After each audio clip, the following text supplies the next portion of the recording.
Hi guys, Miss Turner here. I'm going to read to you our story from our My Book, Bluebird and Coyote.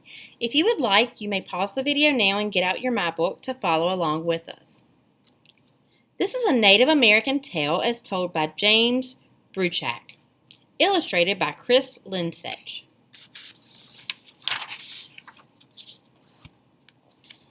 Long ago, Bluebird was not blue. She was gray and dull. How did she get her color?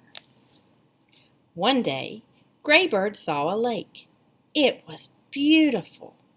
A blue butterfly was at the lake. How did you get your color? Asked Graybird. It is from the lake, said Butterfly. This is how to get it, said Butterfly. Go in the lake.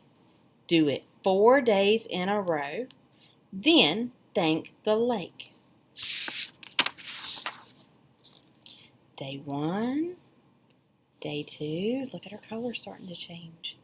Day 3, day 4, she's all blue now. Graybird did this.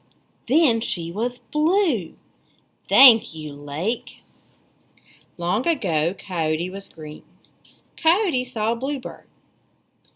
How did you get your color? Asked Coyote. I will tell you, said Bluebird.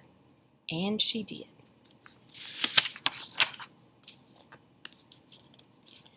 Coyote went in the lake, but he did all 4 dips in one day. Once he was blue, Coyote got out. He did not thank the lake. Coyote ran off to tell his friends, but Coyote fell. He went down, down, down a big hill. Coyote got up. Now he was all dusty and dull. To this day, Bluebird is blue and Coyote is dusty gray.